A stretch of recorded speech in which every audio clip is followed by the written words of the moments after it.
calm down?" And I said, "Are you scared?" And she shook her head yes.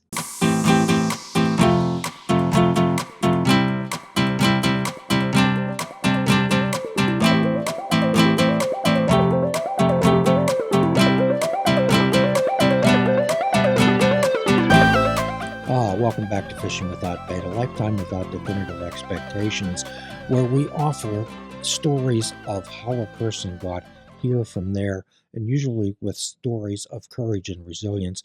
And I don't think I've ever heard a story with more courage and resilience than Emily and her daughter, McKenna. So McKenna was in a hospital for 4 months? Yes. Okay. When did you reach the point where you actually had some legitimate hope? So a week and a day after that meeting, we were up in the PICU. They were lowering sedation to see if she would come around. She was opening her eyes, but they were kind of like falling to the side and not really doing anything. One night, as I did every night, I was asking her questions, and I said, she started crying, which is weird when they're on a ventilator because there's no sound.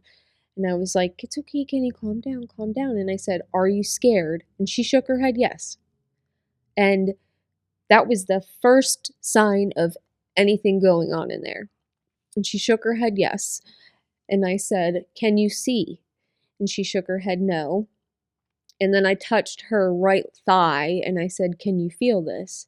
And she shook her head yes. And so that for me was like, I mean, that was like winning the lottery at that point. It was exponential for Dave and I to have, and of course I was the only one in the room. So she continued, because I told the nurses immediately. So she continued to do yes or no until the next day she had her second MRI, because they have to allow, like, I think it was like 7 days, because the brain has to swell, and then they see where if there was like a midline shift and all that stuff. So they gave her Ativan, which she had not had prior, and her blood pressure tanked, and then they couldn't get it back up. And after that, she did not answer any more questions. She was more of like in the kind of zombie type state, and I lost hope. I mean, I was like on this high from her answering questions, and then you gave my child Ativan. When we asked specifically, could we just do ketamine, because it was like a little bit less of a thing, and it was a resident who we didn't particularly care for, and she was not even paying attention, walking away from us down the hallway, and was like, "Ativan will be fine." And they gave it to her, and then they couldn't even take her to MRI because they couldn't stabilize her. So I went through a period of thinking this woman medicated my child with something I didn't want her to have, and now she's lost her brain again. And so that was a week after the meeting, and then at 14 days from when we got there, no, maybe it was 14 or 16 days, they took her off the ventilator, and they had warned me that, like, there's PICU or ICU delirium is like a real thing from being on a ventilator and being, because you don't know what's day and what's night, because there's lights, there's machines, all this stuff. Even if you're unconscious, you're aware of it. And they warned me that she would most likely have the delirium stuff, but my heart wanted her so badly to like reach up and hug me and things like that. And so when they set her on my lap and she was just like there, she didn't know, I didn't feel like she knew it was me. It didn't feel like I was holding my daughter. It was a very surreal experience. I mean, like, obviously I loved on her and I smooched her and talked to her and rubbed her hair, and her whole body was so swollen and she had so many tubes and wires. Oh God, my poor baby. She had her legs were massive. I mean, her legs swelled to the size of grapefruits. And a 2.5-year-old, she had tiny little legs, and they were massive and open. And that first day when they took her off the ventilator, I was like, she is just gonna drool on herself. You know, like, there is nothing in there. But I knew that the delirium thing was real, and that was probably what was happening. But when you're in that moment, it's just like, you know, I want that hope back. I want those little glimmers of hope. And when your child is her eyes are going all different ways and not responding to you at all and just crying and flailing. She did start though, she ended up moving her right arm first, and they said she was going to be left side paralyzed, but they also thought she might be paralyzed on both sides because of the stroke on the left. Well, she started moving her right arm and then was using it as a weapon, trying to pull her ventilator out. She was being a little crazy person. And I mean, she was like hitting nurses in the face. They put this hard no on her. She was violent. She was a violent child, which I mean, I would be too if I woke up and there was a tube shoved down my throat and I was in a strange place with strange people. And but that was, I mean, that was like crazy too to see her moving, and she started to pull her legs up a little bit even when they were all open like that. And they uh every day they had to check the pulses in her legs. So her pulse in her groin was always good, and then she didn't have pulses below that. Then it moved to her knee, and her pulse in her knee was good. And then eventually she got all the way down to her toes, and her toes were black. Like they, we were positive that even if she got to keep her legs, her toes and her feet were gone because they were black. I have pictures of that. Like they were gone. And this guy, I can't remember the name of the doctor who deals with veins, but this guy who deals with like the veins and the blood vessels for adults came in, and he just stopped by because he had heard about everything and he wanted to see for himself, and he was astounded that she went from having no pulses for days to now her toes were turning to pink again. Well, I mean, it's crazy. What a wild ride. This is an incredible story. It was, I mean, she's amazing. It was, there were times, down in the PICU was obviously the most intense. And, when they went in to debride the muscles in her calf, which is getting rid of all the dead tissue, she ended up losing 10 to 20% of her left calf and 90% of her right calf. So she has just a little tiny stick leg. And so that was like another reason with her right foot especially. They weren't sure that it was going to come back. But she had these wound vacs on after closing the surgery, or drains, that's what it was, drains that time. And she was just dumping blood out. And they were giving her transfusions, but we just couldn't keep up with it. And these two nurses, Christy and Ty, were in the hallway basically yelling at a doctor who was just not listening to us, and thought, oh well, I'm a resident, I know better, I don't know. And we were literally yelling at her like, something is going on, you need to go back in, like she needs to go back to the OR. Not that we wanted her to have another surgery and go through anesthesia and all that again, but she's quite literally bleeding out in front of us. And so they went back in, and there was a bleeder, and they closed that up, and the Dr. Ward, the actual surgeon, had us meet him on his way out after the surgery in the tunnel that goes to Ronald McDonald, and he thanked us for advocating so hard because we saved her. I mean, that saved her life. She would have just bled out. They couldn't keep up with replacing the blood. I mean, what a crazy ride. Oh, hi, Jim Ellermeyer back again from Fishing Without Bait. And as we offer and express transparency, this is a shameless plug for a book that we are selling. This is a 365-day calendar where we have a Zen type of picture to draw with a caption, and then we ask some thoughtful questions that people can answer, such as, what are your general thoughts about the quote? What is the morning thought in the morning? What is your evening thought? And what will you do tomorrow to spread kindness? Okay? And the beauty of this is that it's not numbered. You can pick any page out. It's not numbered. You can pick any day out and pick any quote out you want, or not. So what we're doing, we're asking people to use this as some type of a mindfulness activity to start their day. When we start our day, not trying to race through the day or with anxiety, but rather maybe some introspective self-talk, some internal validation. And what we're doing here is this. Also, what we'd like to do, we're going to be offering some Patreon material, maybe some behind the themes things, or some of the podcasts that we've done where we take a deeper dive. And we'd like to get your thoughts on that. What would you like to see? Are there any podcasts that we've done where you would like us to do a deeper dive? So you can please contact the show, and we'd be glad to. We'd be glad to explore that. And as always, we're looking for stories of recovery. Everybody's in recovery from something. We like to know how you got here from there. And please be good to yourself. And yes, this is a shameless plug. I'm guessing that time, current events, weather, days became meaningless to you. Oh, absolutely. I didn't know what day it was. I knew that at 6:30 my alarm went off and I got showered, dressed, got my coffee, and went over to her hospital room to wait for rounding. And I would spend all day there. And then at nighttime, like probably around 10 p.m., I would walk my little butt back over to the Ronald McDonald House and try to go to sleep.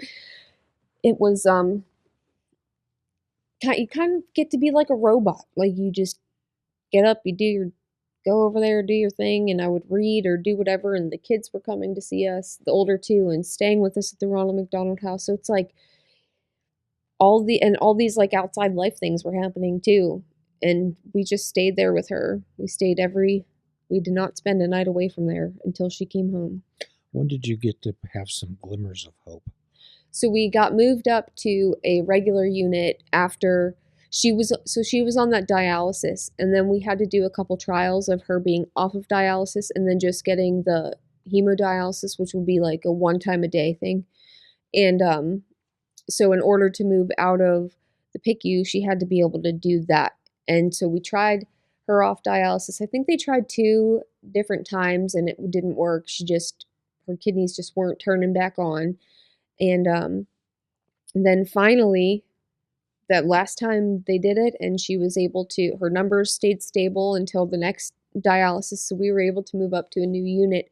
And within the first day we were up there, because we got moved up in the evening, then the next day, the one neurologist, Kristen, who's an angel also, I mean, everyone at Children's is an angel, was sitting in the room. She was more like my therapist when I was there, and I was crying to her and this social worker, so sorry, the social worker, Chris, and I was crying to them saying like, is this how she's going to be? Like this, I feel like this is how she's going to be forever, and she's not going to know that I'm her mom or anything like that. And the next day, it was rounding. All the doctors were in the room, and McKenna used to do this weird, she still does it, growl thing. And I was talking in the room with all these medical professionals, and she starts growling. And they're all like, what is going on? And I was like, I stood up and like ran over to her because I knew that was her. Like that was her. And she had her eyes closed. And I said, Kenny, what are you doing? And she opened one eye like that and just had a huge smile on her face. Ah. And in that exact moment, I was like, I have my baby back. Like, I can't even describe to you the relief, because we still weren't 100% sure about the legs and things like that. Like it was basically like a wait and see. We gotta wait and see. We just gotta wait and see how these heal up and everything like that. And we knew she still couldn't see. And I mean, it was just freaking incredible to see that. And then her voice was still like very soft because of being on a ventilator for so long. And I think it was the next day, the day after she did the growling thing, she was yelling at me in her whisper voice to make her mac and cheese. And unfortunately, she wasn't allowed to eat by mouth yet because she had to be evaluated by speech and get like a scope to see if there was any damage to the vocal cords and all that stuff. And she was demanding mac and cheese. I mean, so you and all those doctors there put McKenna in a position to succeed. Oh, absolutely. It was all them. Oh, I'm not too sure. They did say, though, that, like, you know, there are so many parents who don't have the option to be there, and we didn't really either. I mean, somebody set us our neighbors, actually, our wonderful neighbors, set up a GoFundMe for us so that we could be there and still be able to pay our mortgage and our electric bill and everything else, which was a godsend because, I mean, but honestly, I would have lost the house over it. that none of that stuff, none of the material things. I don't care if my bills aren't paid and I don't have a house. I'm here with my daughter, and that's where I need to be. That's what was important. Yeah. Material things, you can regain those. Yeah. Yeah. And so, I mean, the doctor said that, like, it does help when, they see it all the time, and that kids who have their family with them seem to recover more often than absolutely. kids who don't. So eventually she got well enough that she was able to be released. Yes, we spent, so April 24th, we went to the inpatient unit, the inpatient rehab unit at Children's, where we were there, I think it was our first night up there, and the room was dim because it was nighttime. She had already gotten her meds. She actually was just starting to tolerate formula feeds through a NG tube. And she said, "Daddy, why are you taking off your shirt?" Because he was taking his hoodie off. And he was at the foot of her bed, and it was dark in there. And we were both like, "What?"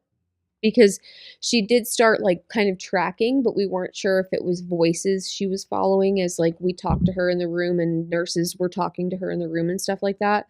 So we thought maybe she was just tracking the voices, but that moment is when we knew, like, she can see a little bit. She couldn't see clearly, but she could see a little bit. So in the rehab we worked with, Caitlin from OT, who did a lot of vision focused things at first, and then once we realized that she could see again, it was focusing on, like, using her, specifically her left hand, because that is still has weakness in it. And then with PT we worked on getting to crawl, because she couldn't do anything at first, and then it was crawling, and then sitting in this gait trainer, which is basically like a walker that you sit on, and then she could do the motions even if she wasn't moving, do the motions of moving her legs and things. And when we came home, she did end up having a G tube placed because she was failure to thrive. She just wasn't eating. She completely stopped eating by mouth, which is common with kids who are in the hospital for a long time.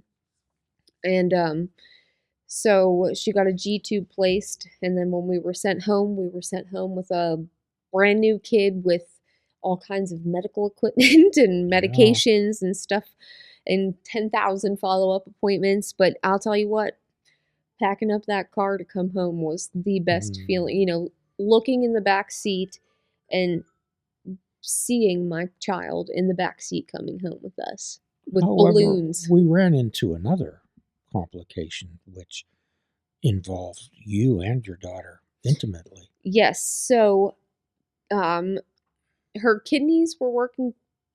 Okay, so her left kidney completely just failed.